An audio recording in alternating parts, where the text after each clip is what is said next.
Que pensez-vous des projets constitutionnels du gouvernement français ?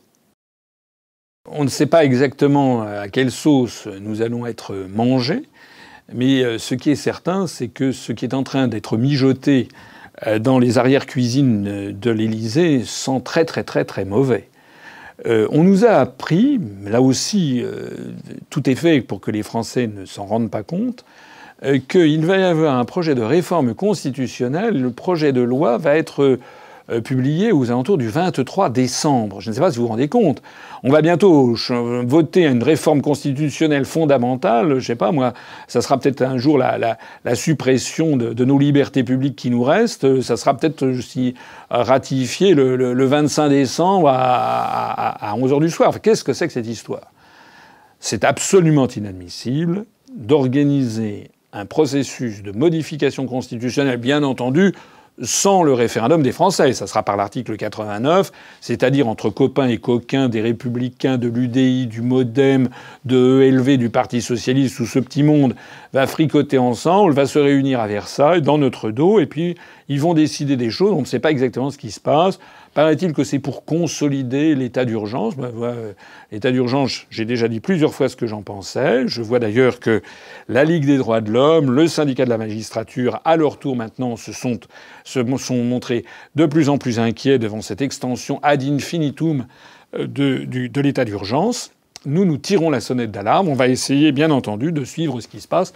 À l'heure actuelle, je ne sais pas exactement quels sont les projets du gouvernement. Ce que je sais, c'est que c'est absolument inadmissible de lancer ces affaires-là pendant la trêve des confiseurs, comme on le dit, c'est-à-dire entre Noël et le jour de l'an. C'est une honte. Ça devrait être reporté au minimum à partir du 15 janvier. Après tout, on peut quand même... Ça fait depuis 1958, on a eu cette constitution. Elle peut tenir encore 15 jours pour que les esprits soient rassérénés, que l'esprit des fêtes soit derrière nous et que le peuple français puisse voir un petit peu ce qui se passe. Il y a également quelque chose qui est extrêmement inquiétant et sur lequel je veux attirer l'attention des gens qui me regardent. C'est pas un projet constitutionnel, c'est un projet de loi organique. Alors ça touche pas à la Constitution, mais c'est une loi qui doit être prise dans des formes particulières. Le projet de loi organique qui concerne les modalités de l'élection présidentielle. Selon un projet du député Urvoas, c'est un projet qui consiste en fait à rendre de plus en plus difficile, pour ne pas dire impossible, la tâche aux candidats à l'élection présidentielle qui ne relèveraient pas du trio infernal qu'est le Front National, les Républicains ou le Parti Socialiste. Voilà, dans ce projet dit de modernisation de l'élection présidentielle, pas de la modernisation. En fait, il s'agit d'un projet liberticide. Dans ce projet, premièrement, pour les parrainages, il faudrait que les parrainages soient envoyés directement par les maires, directement au Conseil constitutionnel. Interdiction serait ainsi faite aux candidats et à ses équipes d'aller directement auprès du maire chercher le parrainage. Ce qui, évidemment, rend la chose beaucoup plus compliquée puisque on n'est pas derrière les maires et des maires pourront dire qu'ils ont envoyé le parrainage. On ne sait pas si c'est exact. Et puis ça veut dire aussi que maintenant, à notre époque où on a tout vu, qu'est-ce qui se passera ensuite si, comme par miracle, des plis disparaissent par la poste? Donc ça, c'est le premier point qui est extrêmement inquiétant. Le deuxième point qui est absolument choquant, c'est que désormais, tous les maires qui parrainent seraient rendus publics, ce qui est tout à fait scandaleux, puisque les maires, quand ils parrainent un candidat, ne parrainent pas du tout, peuvent tout à fait être en désaccord avec ce que ce candidat dit. Simplement, le parrainage, d'ailleurs c'est pas parrainage, c'est présentation d'un candidat, c'est simplement qu'un maire considère que cette personne, par ses compétences professionnelles, par son expérience professionnelle, par les analyses qu'il fait, par la capacité à animer le débat public, comme il est dit dans la loi sur le temps de parole du Conseil supérieur de l'audiovisuel, eh bien cette personne mérite d'avoir accès à l'élection présidentielle pour contribuer à ce que l'opinion publique se forme. Eh bien, c'est ça qui est en cause si on rend public désormais tous les parrainages des maires. Et puis alors le troisième volet scandaleux, c'est que la période dite d'égalité de traitement médiatique entre les candidats sera réduite à la portion congrue. Et donc, beaucoup plus qu'elle n'est maintenant. Ça serait uniquement pendant les toutes dernières semaines, les 3 ou 4 dernières semaines. Mais auparavant, ça serait plus qu'une période d'équité. En gros, ça veut dire qu'en gros, les candidats à l'élection présidentielle n'auront pas le même traitement médiatique, même une fois qu'on aura connu le fait qu'ils sont candidats. C'est quand même incroyable. Ça veut dire que même une fois que le Conseil constitutionnel aura validé les candidatures, eh bien, il y aura une période dite d'équité des temps de parole qui se transformera tout à fait in extremis en période dite d'égalité des temps de parole. L'équité, ça ne veut rien dire. L'égalité, ça veut dire quelque chose. 2 égale 2, 3 égale 3. L'équité, ça ne veut rien dire. L'équité mélange des concepts de nature mathématique et des concepts de nature le doigt mouillé, voilà. En réalité, ça veut dire quoi? Ça veut dire que les candidats émanant de petits partis ou de partis peu connus, vous voyez ce que je veux dire, eh bien, on ne leur donnera pas la parole. Voilà. Vous avez compris? Bon. Alors, si vous avez compris ce qui est en train de se tramer sous tout le cadre de modernisation de l'élection de la présidentielle, eh bien, moi, je n'ai qu'une chose à vous demander. Et je la demande à tous les gens qui m'écoutent. C'est un vrai problème de démocratie. Ce qui est en train de se tramer est grave. Nous avons un moyen, peut-être, de freiner, voire de faire échouer cette opération. Il faut que toutes les personnes qui m'écoutent s'adressent à leurs députés.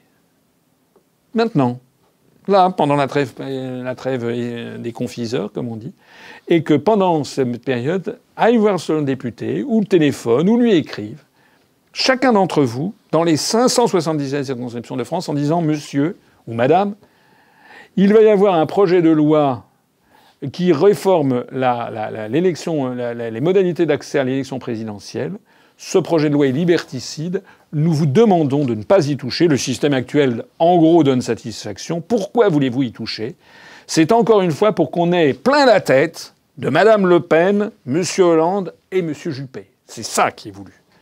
Donc il faut que les Français disent non, ça suffit comme ça. On les connaît, hein, parce que Madame Le Pen, on la connaît. Hein. Bon, c'est quand même pas un gardon de la veille. Hein. Madame Le Pen, ça va. On connaît aussi Monsieur Hollande, on en a soupé. Et puis Juppé, rappelez-vous quand même, le plan Juppé, il y avait quand même 2 millions de personnes dans la rue. Hein. Bon, donc ces gens-là, on les connaît. En revanche, il y a des gens qu'on ne connaît pas beaucoup. Hein. Vous voyez qui je veux dire? Eh bien ça, ceux-là, ils méritent de passer à la télévision. Donc, allez allez voir vos députés, et puis dites-leur, je vous demande de ne pas voter cette loi. Je suivrai exactement ce que vous ferez. Et si vous votez cette loi, nous ne l'oublierons pas. Et nous tiendrons la liste de tous les députés qui auront voté cette loi de félonie, qui est une loi qui est en train d'introduire l'inégalité substantielle entre les candidats à la présidence de la République. Déjà que le combat est extraordinairement inégal, mais en supprimant ce temps d'égalité des temps de parole, c'est un vrai scandale. C'est un scandale d'ailleurs d'autant plus burlesque qu'il y a eu des élections présidentielles qui se sont tenues il n'y a pas très longtemps, il y a quelques semaines, en Biélorussie, ce qu'on appelle le Bélarus, voilà. Avec le président qui est un président néo-communiste, etc. La Biélorussie a mauvaise presse en Occident, mais depuis quelques semaines, l'Union européenne a levé les sanctions qui frappaient ce pays, dont la capitale est Minsk. Eh bien, il y a eu, lors de ces élections présidentielles en Biélorussie, il y a eu l'Organisation pour la sécurité et la coopération en Europe, l'OSCE, qui a envoyé des observateurs et qui a tiqué, en tout cas Washington ensuite a tiqué, pour un motif assez extraordinaire, d'ailleurs justifié, c'était que les candidats à l'élection présidentielle n'avaient pas eu le droit au même temps de parole. Voilà. Alors, nous allons mettre ça sur le tapis. Nous allons, si cette loi est votée, eh bien nous saisirons immédiatement l'Organisation pour la sécurité et la coopération en Europe et nous demanderons qu'ils envoient des observateurs pour voir comment l'élection présidentielle se déroule en France. Il n'y a pas de raison qu'ils ne le fassent pas pour la France, puisqu'ils l'ont fait pour la Biélorussie. Et nous verrons à ce moment-là ce que dira Washington et ce que diront les cris d'orfraie des pays occidentaux pour voir la façon dont ça se passe en France. Mais nous n'en sommes pas là. Encore une fois, je suis très sérieux, c'est très grave. Allez contacter votre député, téléphonez à sa permanence, allez le voir à la permanence, écrivez-lui et dites-lui « Nous ne voulons pas que vous votiez cette loi. Là, actuellement, le régime actuel... En gros, ça satisfait tout le monde. Bon.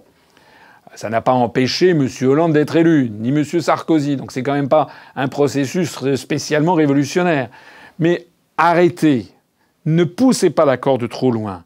Arrêtez dans le verrouillage démocratique de la France. Si vous votez cette loi, nous vous mettrons sur une liste. Nous ne vous oublierons pas aux prochaines législatives.